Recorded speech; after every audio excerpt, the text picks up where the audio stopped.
આજે કામલપુર ગામે વર્ષોથી પરંપરા રહેલી છે કે નકળજ ભગવાનની યાત્રા નીકળે છે ગામમાં, અને ગામમાં અલગ અલગ જે પિલિયાતર જ્ઞાતિ કહેવાય છે અમારા સમાજની, ચૌધરી સમાજમાં, એ પિલિયાતરો બધા જ પિલિયાતરો નકળજ ભગવાનને ત્યાં એમના વધામણા કરવા માટે આવે છે. અને આ ગામની પરંપરા રહેલી છે કે ધૂળેટીના દિવસે ગલાલ કોઈ કે અબીલ ગુલાલ કોઈ નાખતું નથી, પણ દરેક મહેમાનને વાંઈ કને ભગવાનનો પ્રસાદ, નકળજ ભગવાનનો પ્રસાદ લે છે. અને ગામમાં 3 વાગે વરઘોડો નીકળે છે. 3 વાગે નીકળે છે ને વરઘોડો, 3 વાગે અહીં કનો નકળજ ભગવાનનો વરઘોડો નીકળે છે. ને નકળજ ભગવાન નાવા જાય છે,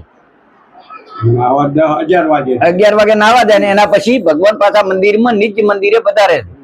આવી કાયમથી વર્ષોની પરંપરા છે. આજે હું આ નકળજ ભગવાનના દર્શન કરવા માટે અમે બધા જ અમારા સભ્યો સાથે અમે આવ્યા છીએ.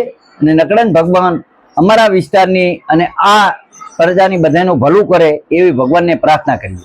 ચેરમેન બન્યા પછી આપ પહેલી વાર આવ્યા છો, ભગવાને આગળ ખેડૂતોને કેવી આશા ભગવાન રાખે? ચેરમેન બન્યા પછી હું પહેલી વખત કામલપુર ગામમાં આવ્યો છું.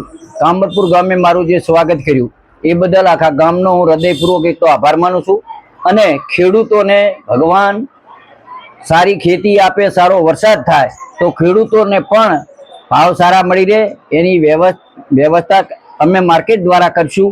અને સાથે સાથે ભગવાન જોડે પણ અમે પ્રાર્થના કરી છે કે એ ભગવાન અમારા વિસ્તારના ખેડૂતોનું ભલું કરજો, અને ખેડૂતો સુખી થશે તો જ આ બધી જ પ્રજા, વેપારી બધા સુખી થાય.